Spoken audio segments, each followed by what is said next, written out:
Dia com Maria Lídia Flandoli, uma análise do resultado das eleições 2018. E quem analisa é o cientista político Marco Aurélio Nogueira, professor titular de Teoria Política e coordenador do Núcleo de Estudos e Análises Internacionais da Unesp. Obrigada, professor. Boa noite. Bom, o day after. Nesse dia seguinte, é interessante que tem muita gente entendendo que essa eleição de 2018 foi o marco do fim de uma era. É isso mesmo, professor? Uma nova era se desenha no horizonte político? Eu acho que, sem dúvida, tem elementos claros desse tipo, né? Mas eu não acredito que seja uma nova era do ponto de vista político e ideológico mais amplo. Eu acho que ela foi ela está encerrando uma era que a gente poderia chamar de política analógica, né? E entrando numa era de política digital, que foi, inclusive, a que deu o fôlego necessário para que o candidato Jair Bolsonaro se elegesse no segundo turno. Se elegesse no primeiro e no segundo turno, já que ele não tinha força, musculatura para atuar na política tradicional e ele se valeu das tecnologias de informação, das redes, para conseguir um impulso, né? Agora, do ponto de vista do conteúdo político, é o marco do fim de uma era? Porque o senhor está me falando desse avanço no uso da tecnologia, das ferramentas da tecnologia para impulsionar candidaturas, o uso e abuso nas campanhas. Mas do ponto de vista, sim, do perfil, do conteúdo político, o horizonte que temos pela frente, é uma nova era? De verdade, passaremos a viver um novo ciclo político com características muito próprias? Eu acho que nós vamos viver um ciclo político novo porque os partidos, sobretudo, que fizeram o ciclo anterior, eles sofreram uma derrota expressiva nas urnas.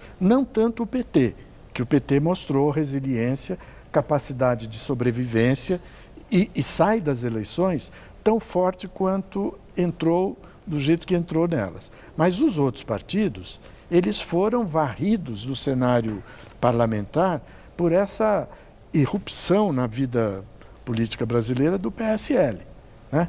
Desse centro direitista, né? que encarnou no PSL, que hoje é o principal partido de sustentação do novo governo, sobre o qual, inclusive, há uma grande incógnita. Não se sabe direito o que o PSL vai representar, porque ele é uma composição de várias culturas políticas, né? E não se sabe qual delas vai prevalecer no futuro governo, né? Então, eu acho que há sinais de novidade, mas eles não são suficientemente claros para a gente dizer que nós entramos num novo ciclo. Será um novo ciclo porque o governo vai começar em janeiro, um novo governo, né? Então terá um novo governo. É. Agora, muita coisa da sociedade brasileira tradicional permanece, inclusive a recuperação que se faz de uma maneira inédita da religiosidade popular brasileira. Né? Quer dizer, isso não tem nada de novidade. O que tem a novidade é o uso abusivo da religião como ferramenta de comunicação política. Quer dizer, de cooptação também. De cooptação, né? Claro, de persuasão, de comunicação. Né? Quer dizer, é um governo que está se anunciando como recebendo uma missão quase que divina. Não, e inclusive o presidente eleito, ele ali estabeleceu um compromisso com Deus. Isso, ele jurou, né? a Deus. Com né? Deus, ele expressou assim, a palavra compromisso com Deus. Isso, exatamente. Não foi com a população, não foi com os eleitores, com o país, né? Foi com Deus. Né? Eu acho que tudo, no fundo, vai ficar mais claro quando o governo dele começar e quando as forças políticas começarem também a se reorganizar. Porque vai haver uma reorganização partidária no Brasil, justamente porque os partidos saíram muito enfraquecidos das eleições. E a própria legislação eleitoral, a cláusula de barreira, quer dizer, tem uma outra realidade para os partidos também. Né? Mas mesmo o PT vai sofrer algum tipo de arranjo interno, porque a briga dentro do PT ficou muito clara nessa eleição.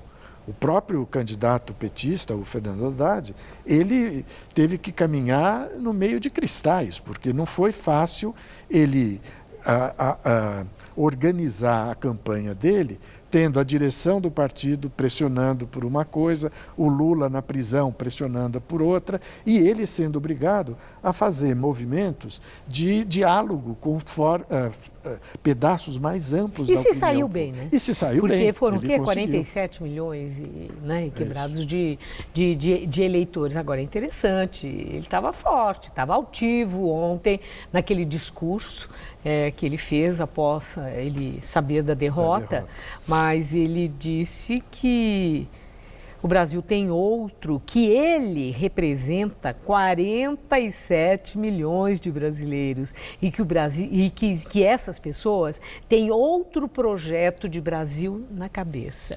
Mas aí o que eu quero saber é se essa fala de Haddad o coloca acima de Lula na liderança do PT, considerando a circunstância que Lula vive. A nova circunstância do país em que eles perderam a probabilidade de que Lula possa sair da cadeia muito mais rapidamente do que a sentença determinou. Né? Então, Haddad, ele sai dessa campanha maior do que entrou, mas ele sai com uma força de liderança acima de Lula? Então, eu acho que isso vai ter que ser definido dentro do próprio PT. Agora, maior do que o Lula, dificilmente ele conseguirá sair, porque o Lula não é mais, como ele próprio declarou, uma pessoa física, é uma ideia, é uma força, é um mito. Mas isso sobrevive, essa coisa do mito, da ideia, da força, não tendo uma campanha eleitoral, não tendo mais um campo para criar fatos políticos que levassem a imprensa a colocar o nome de Lula diariamente nas primeiras páginas de jornais, de revistas, capas de revistas, reportagens, né, nos telejornais e radiojornais? Eu acho que não, mas a força dos mitos não depende necessariamente disso. De visibilidade? Né? Eu acho que não. Quer dizer, o mito, ficou o mito que está na prisão, ele pode ser uma vítima que sobrevive ao tempo. Né? O problema todo é saber como é que o próprio Lula vai lidar com isso, porque não está previsto no cenário que a gente consegue enxergar que ele sairá da cadeia. Né? Ele vai continuar preso. Mas e Bolsonaro? Bolsonaro agora colocado no centro do cenário político nacional, com essa força de um eleitorado de mais de 50 milhões de eleitores, deixando claro que queriam um novo momento, que queriam uma mudança, e ele foi o escolhido, né, para ser o porta-voz desse anseio. Com isso, Bolsonaro pode desalojar Lula e impulsionar o esvaziamento dessa liderança política do mito? Eu Lula? acho que não. Eu acho que não, porque são figuras completamente diferentes. Ele não, quer dizer, são universos separados. Não dá para um substituir o outro. São dois mundos que podem correr paralelamente. E aí vai se ver como é que cada um se sai. O grande desafio do Bolsonaro hoje, Maria Lídia, é ele conseguir transitar da figura de candidato para a figura de presidente. Né? Porque ele não poderá governar o Brasil continuando a ser candidato. Ele terá que tomar providências que honrem a faixa presidencial que ele vai receber. Se ele não fizer isso, o governo dele começará em crise. Bom, a chance, né, dele lutar por isso é grande, porque tem a sobrevivência, né? Ele tem 4 anos pela frente. Não, a questão é saber se ele vai ter preparo e disposição para dar esse passo. E né? Equipe, né? E equipe. E quem está no tudo. entorno, isso Exatamente. pesa muito também, né, professor? Exatamente. A qualidade da equipe? Eu acho que ele tem condições de formar, porque você tem uma quantidade grande de técnicos que podem cuidar das áreas propriamente de fronteira do governo, né? A economia, as áreas sociais, educação, saúde, né? Eu acho que isso, o Banco Central, a área financeira, eu acho que existem técnicos, pode ser que alguns que estão hoje nos cargos até continuem, e ele tem condições, portanto, de formar uma equipe ministerial. E teve apoio, boa. né? E teve apoio de muita gente Teve representativa. apoio de muita gente. O problema é saber... E do PIB, e responsável aí no PIB nacional, né? O problema com é dinheiro saber também. o quanto que ele vai conseguir blindar essa política das pressões, essa equipe das pressões políticas. Porque ele anunciou que não faria um governo de toma lá da cá. Ele não iria compor o ministério dele a partir das exigências partidárias. Vamos ver o quanto ele vai conseguir fazer isso. Agora, tem sido muito questionado se Jair Bolsonaro exibe vocação para o diálogo e para a pacificação dos espíritos, depois do descalabro que nós vimos, que foi essa campanha que vi num artigo seu publicado no Estadão, em que o professor compara, né, essa campanha eleitoral com o perfil do século passado, quando ela acontece já quase na segunda década do século XXI. Né? Então, mas o Bolsonaro, no discurso dele da vitória, ou nas falas dele, ele sinalizou de alguma forma a disposição para a pacificação? O senhor identificou essa sinalização? Eu acho que teve a sinalização, porque os discursos dele após a vitória não foram discursos agressivos, né? Eles tiveram algumas palavras-chave ali, esquerda, comunismo, etc., que atendia à expectativa do eleitorado, mas não foi ao contrário, ele tentou dar uma sinalização de pacificação. O problema é que é muito fácil falar, e ele tem um demônio interno, digamos assim, que é quase que indomável, né? Porque ele é uma pessoa temperamental, ele pode explodir a qualquer momento, e a questão, eu volto a dizer, é a capacidade que ele, a presidência da República e o staff dele terão de fazer com que ele saia do pedestal de candidato e entre no trono presidencial. Bom, vamos falar um pouquinho no tempo que nos resta sobre São Paulo. A vitória de João Dória. A vitória de Dória foi a gota que salva do PSDB? Eu acho que não. Eu acho que é o último prego do caixão do PSDB.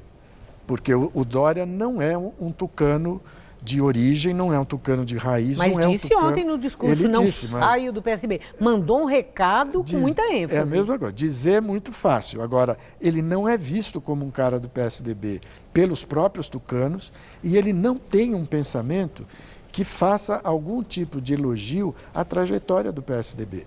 O PSDB é um partido social-democrático, né? O Dória é um tucano liberal para a direita, né? Então, o modo como isso vai ser ajustado dentro do PSDB, me parece que não será favorável à continuidade do PSDB como um partido expressivo na vida política. Eu acho que o PSDB só ficou com São Paulo e o Rio Grande do Sul, de estados que têm peso, né? E sendo que nos dois lugares, nenhum deles é tucano de raiz. Bom, estamos aí diante de uma grande incógnita, um suspense enorme. Vamos ter que aguardar. Sem dúvida. Muito obrigada, professor. Uma boa noite. Boa noite. Gamberini.